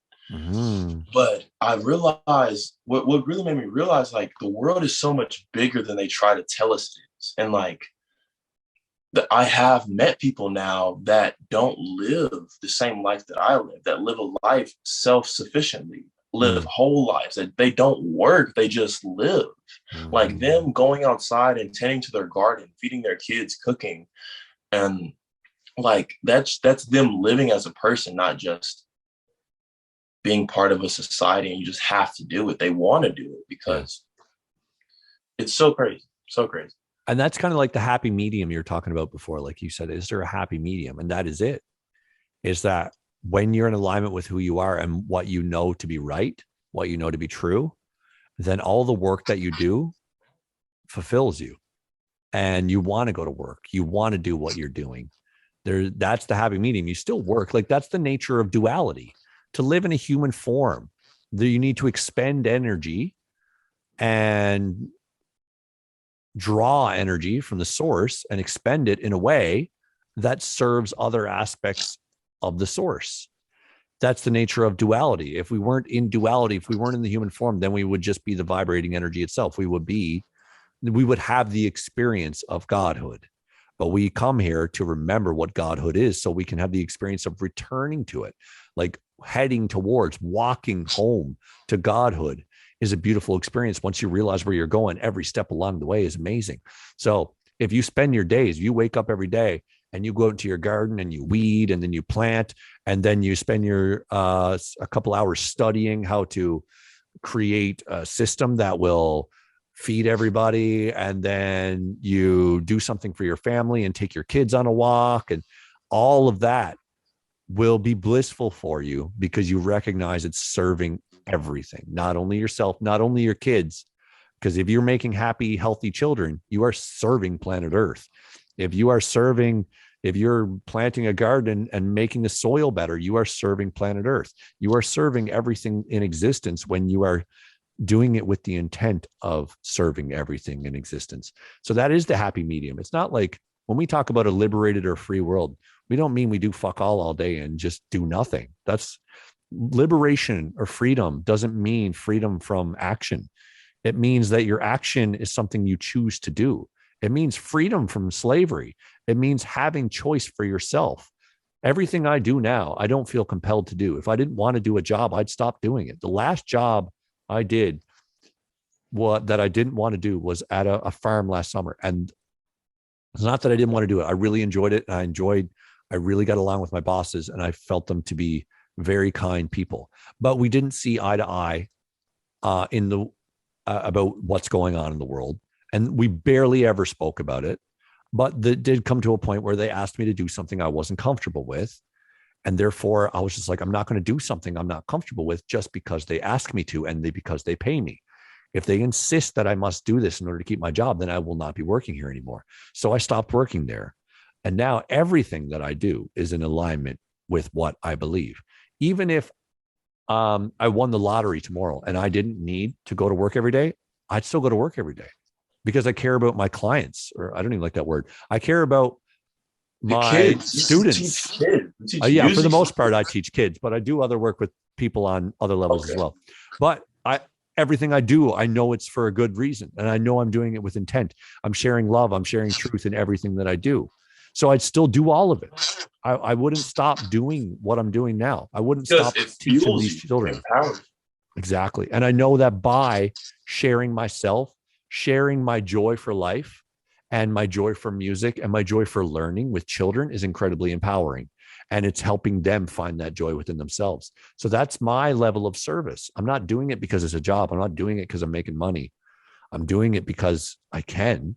And it just so happens to help me pay my bills and all that. And like you said earlier, that you're still in that mindset. You're still in that world. I'm too, to a certain degree. But with um, each day, I'm getting closer and closer to having less and less ties to that world. Like in a sense, most of my work is self-employed now. Well, I'm all self-employed, but I still work through one organization that is a legit organization that requires my social insurance number and stuff like that. But other than that, all of my work is just through me. I don't give anybody my SIN number. So about 2 years ago, all of it was through organizations that I didn't really align with their values. And so I had to work for things that I didn't necessarily agree with. But as I'm living my truth, as I'm devoting myself to truth and to love, my life continues to give me opportunities where I can live in alignment with those values. And the work that I do becomes more and more in alignment with that. And now I'm actually truly in a place for the first time in my life where I feel retired. I don't feel like I'm working anymore because everything that I do, I choose to do. And I never, ever have the dread of going to work. I'm always excited for a student to show up. I'm always excited to go for a hike, or, I get to do amazing things in my work. So I'm really fucking blessed. But again, I know it's because I put in the work. I know it's because I made a conscious effort to be in alignment with what I know to be true. And that's the happy medium. I'm in the happy medium. And we can all live that way. We all have gifts to share. A lot of people have been told that that's not the truth either. Like, everybody has a unique gift. It doesn't mean nobody else is going to have a gift like you at all. It's not like you're going to be so individualistic that you're going to have something that nobody else has. It just means that you have something to offer and the way you deliver it is special. Like millions of people can teach drums, but the way I do it is perfect for my students. Millions of people can teach guitar, but the way I do it is perfect for my students. And they might benefit from a different teacher, but some of my students will benefit greatly from me and not from another. So there's certain tasks we can all do, certain roles that we can all play, but it's the way it's delivered that is unique and special to the individual. You're frozen. I don't know if you can still hear me. You're just staring deeply into my eyes. I don't know what happened. Can you hear me? Yeah. I don't know either. It froze and then it crashed. Yeah. You just froze at one point. I don't know where I left off, but all the same stuff. Talking about teaching your kids the way that you do it is the most effective for them. Right. Yeah. So that's what I mean is that when people hear that we all have special gifts and they don't believe it, what they're thinking is that they don't have something that's completely unique and distinct from everybody else. So that's not what it means. It just means you as a person are special and unique. So therefore, the way you share your gift is special and unique.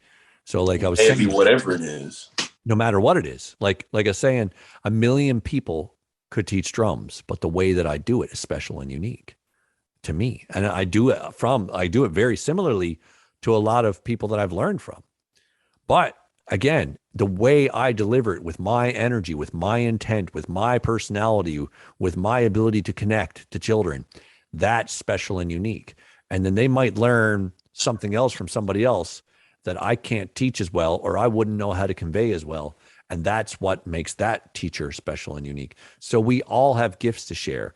And it doesn't mean your gift is going to be completely distinct from every other 7 billion people on this planet. That's not possible. Somebody else is going to be able to do what you do. But the way that you do it is unique to you.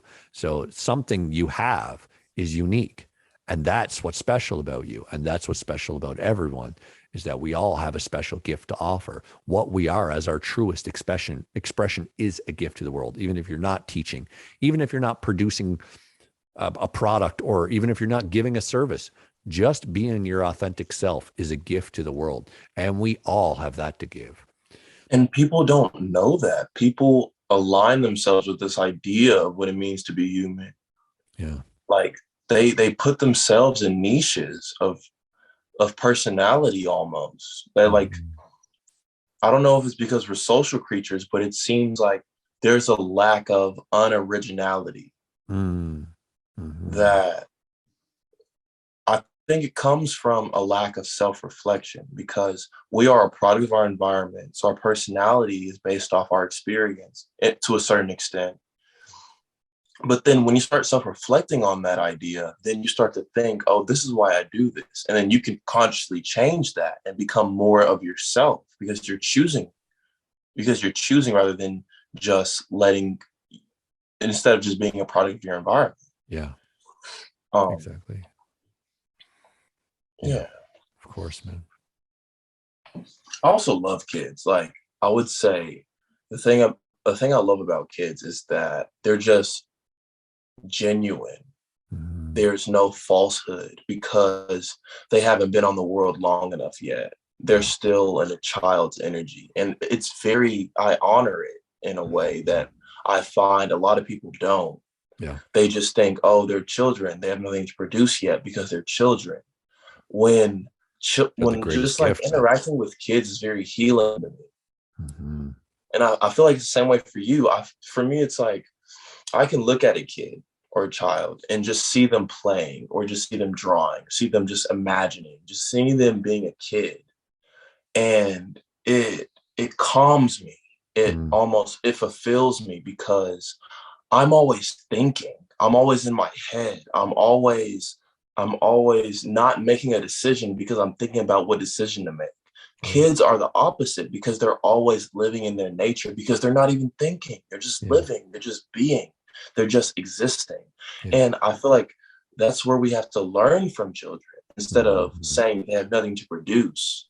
Because as we get older, as we live in this life, in this world, then we start to lose that. We start to lose parts of ourselves that are parts of ourselves. Yeah. Yeah. That's their product. That's their gift, is showing us what it's like to live authentically, showing what it's like to live freely. Originality. Yeah, exactly. Expressing themselves how they feel, not what they've been told they should. Yeah.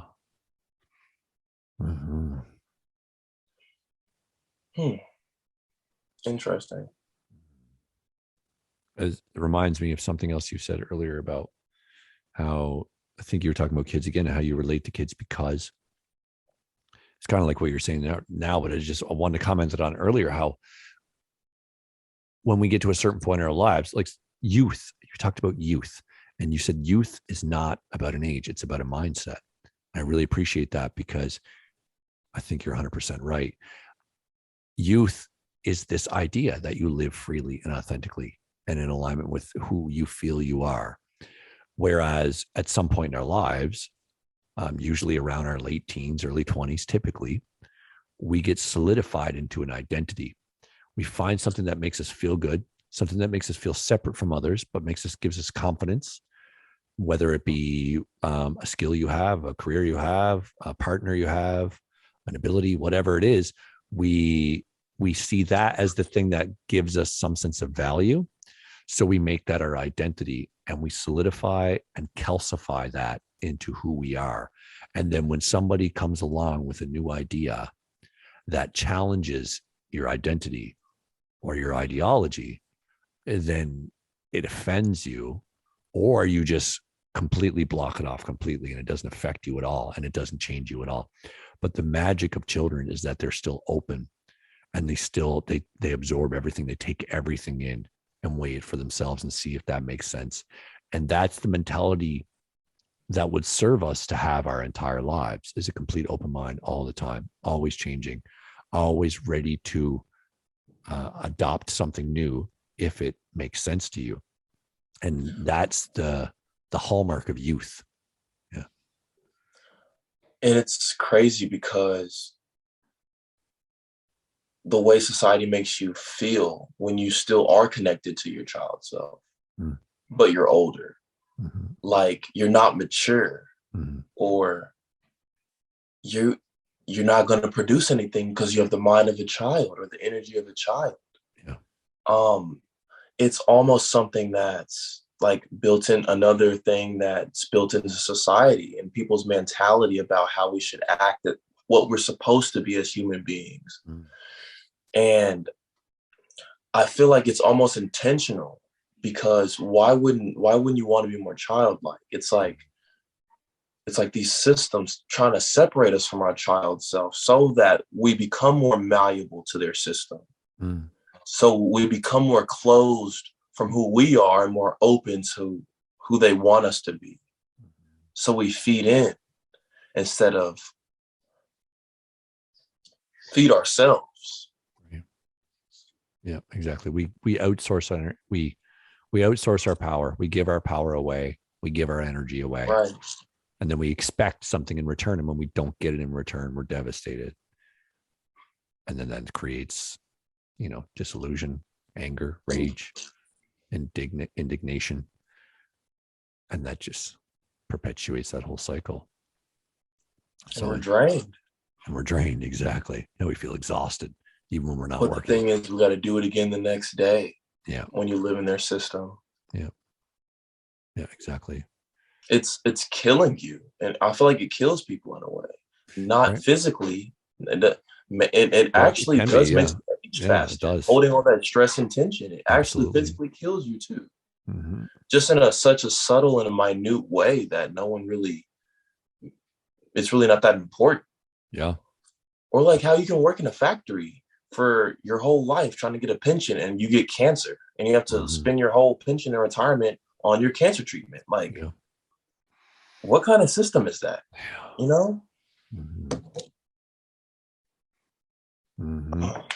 It's parasitic. Parasitic. Almost vampiric. That was the word that came to me at first. But it is. Yeah. I mean, if you look at what the archetype of the vampire is, that's what our system is. No, they are like vampires, because they feed on us, but at the same time, they can't face the sun. They can't face themselves. Exactly. They can't. And they need your permission to come in. They need your consent to change, so they can change you. Yeah. That's why the system that we live in now is not just forced. Like dictators and empires of the past, kings, pharaohs, they just forced their populace to do what they want by threat of fear, by threat of violence. I mean, we do still now as well, but it's subtle and it's undergirding everything else. But the type of society we have now is not so much listen to your king or get your head chopped off. It's watch the TV, have the TV convince you that listening to your king is the right thing to do. And then you consent. And therefore, they know that their system is more sustainable when they have your consent. Because when you just force people with fear and threat of violence, they will revolt a lot faster. But if you can convince people to love their servitude, to quote Aldous Huxley, he said, like back in the 40s, that in the future we would live in a system where people love and honor their servitude and they love being slaves and they don't even recognize that they are slaves. That's exactly where we are now. People love their careers because it comes up as a part of their identity and they think that's what gives them value, when in reality they are selling their life away and they're giving away their best years of their lives and their most vibrant years of life so they could live ostensibly free for 10 or 20 at the end when you're battling sickness from all the poison you consume from the system that you supported. So it's just crazy. It's a crazy system we live in, man. Yeah. I was gonna say something earlier. Um Maybe it'll come back to me, but I think another thing to note when it comes to age and youth, like people think that we're just supposed to grow old and become weaker, Mm-hmm. when I feel like that's another illusion. Oh, that's what I was going to talk about, illusion. There's this illusion of of choice, Mm-hmm. and that's where they get our consent. Right. That's how it works. Yep. And the illusion of choice is because they put the TV in your home. They Yep. put the remote in your hand. You're choosing You got channels to which choose channel. from. And then it's like Which all of propaganda it, do you want to listen to? and it's like there's only one source of all the propaganda, but they Exactly. separate it to give you an illusion of choice. Absolutely. Brilliantly put. Yeah. Mm-hmm. And so in a way, just like you invite a vampire in, you're inviting this energy in to change you. You're inviting this lifestyle in to take away your potential, Yep. to dumb yourself down, to live in their system, Yep. to be more digestible to their world instead of nature, which would never like life is so beautiful and so symbolic. Like I was on a Mm-hmm. nature walk today. And it's like whenever I walk in nature, I never feel insecure. I never feel self doubt. I never feel self pity because there's no one observing me. Mm-hmm. There's only nature observing me. May it be the animals, the plants, the trees, the water, the sun. The sun specifically, it's like the sun shines on me no matter what phase of my life I'm in, no matter what emotion I'm feeling. And it accepts it. It just shines on it and brings it out further and just brightens it so I can understand it more. Mm-hmm. And that is what I mean. It's healthier to live in a more natural system than a more unnatural system because they don't give me that in this society. They Mm-hmm. don't give me that fulfillment. They actually kill me in a way Yeah. by not validating me, by not invigorating my energy or not stimulating me like I choose to stimulate people or I want to stimulate people. Mm-hmm. And it's people do have a choice. It's just if what are you going to choose? Yeah. Yeah. Absolutely. It all comes down to choice. Yeah. We can choose anything we like. Yeah. I love that word, and I've been using it so much more over the past couple of years, and it's been a game changer for me. I replaced the word want with choose, because to state that you want something implies that you don't have it and you are in a state of lacking it. So therefore you're communicating to the universe that you don't have it. So therefore you will continue to not have it. But I say now, I choose this. A lot of people And you ask me, start to move towards it. exactly, because you're just choosing it. You're allowing it to come to you, and you're also moving towards it yourself because you're choosing that path. And it's interesting because I've been asked many times, like, what do you think is going to happen to the world? Like, it's getting crazy. Like, do you think that will be, I don't know, some of the more, what would be the word? I wouldn't say paranoid because it's with good reason to suspect this, but some of the more fearful and cynical views is that people like myself who have chosen not to um, partake in a medical experiment over the last 2 years are being vilified. And some people all around the world already are being literally put into camps because they haven't chosen to make that choice. So some of my friends have asked me, like, what do you think is going to happen? Do you think we're going to end up in camps? And I say, it's a possible reality, of course, but I'm not choosing it. It's not going to happen for me because I choose not to go that route. I'm choosing to be free. And it's as simple as that.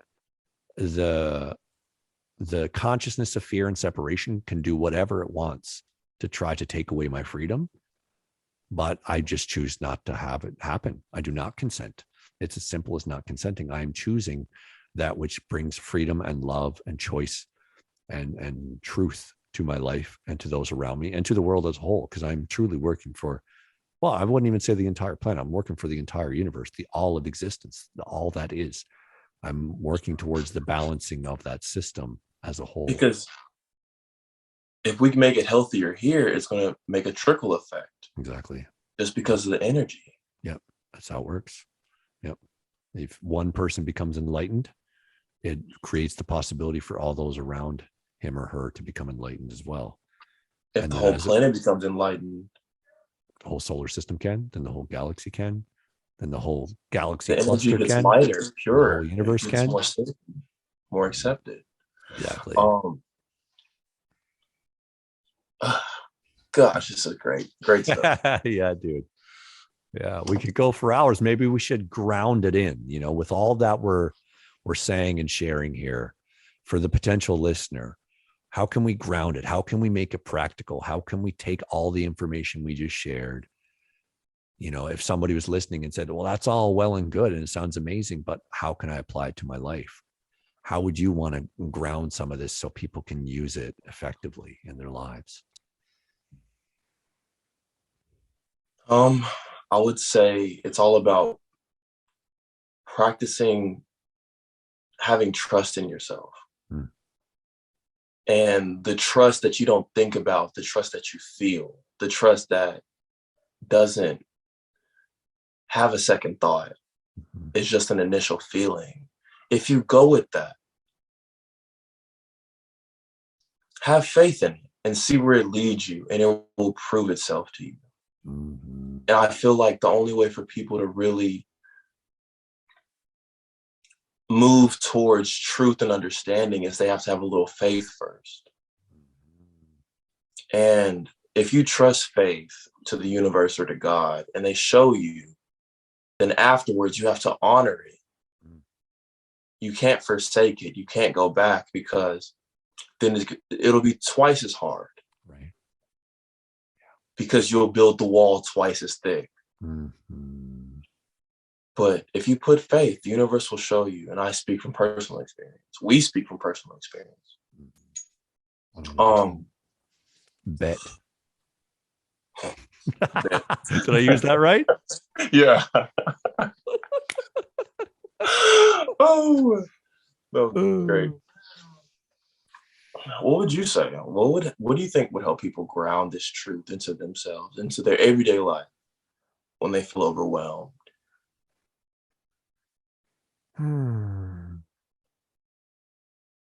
Well, I definitely would agree with everything you said and amplify that.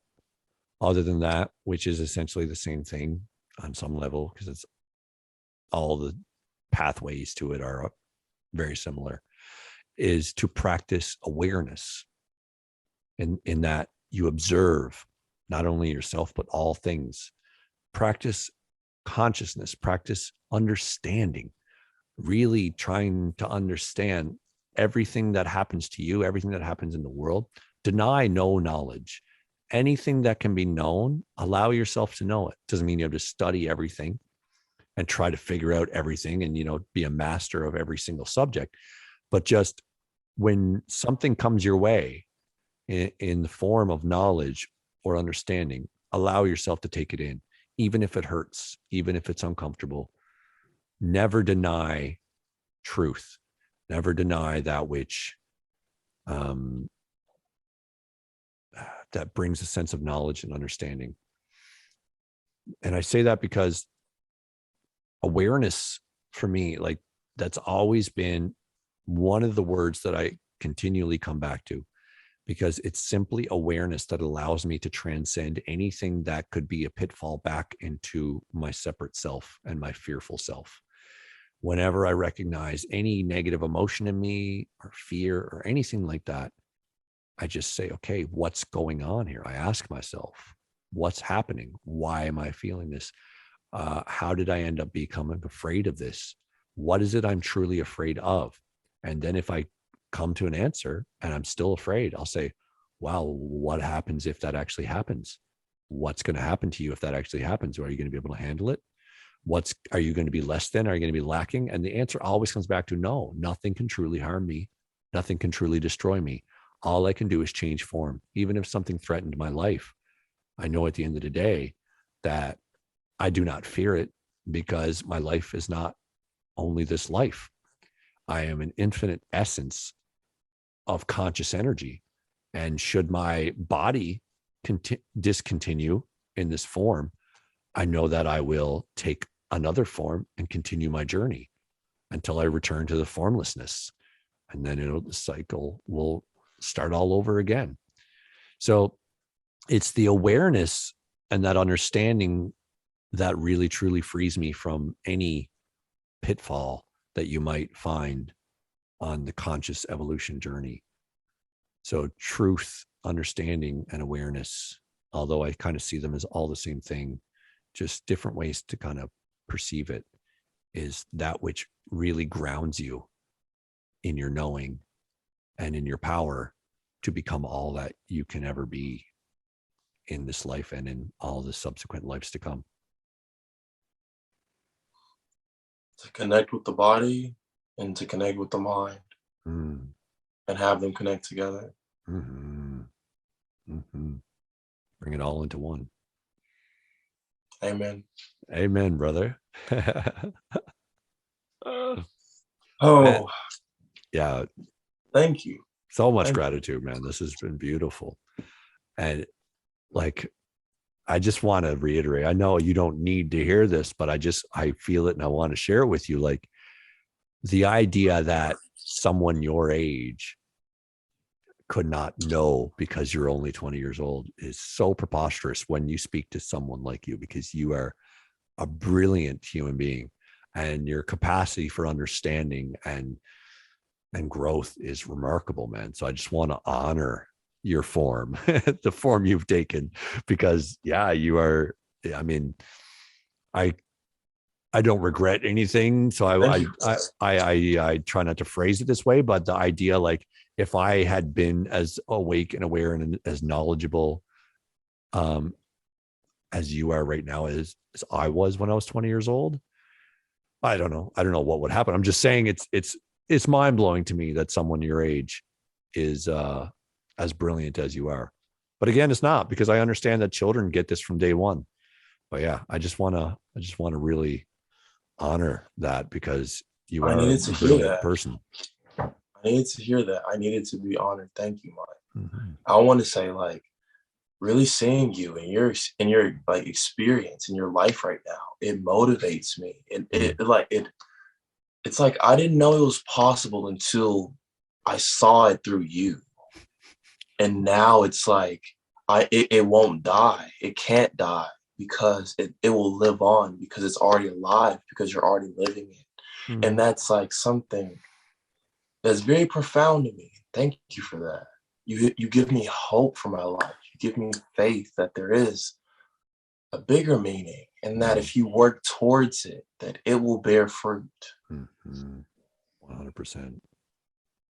appreciate that, brother. We're gonna wrap it up here, but yeah, man, I love you. I love you so much. You too, man.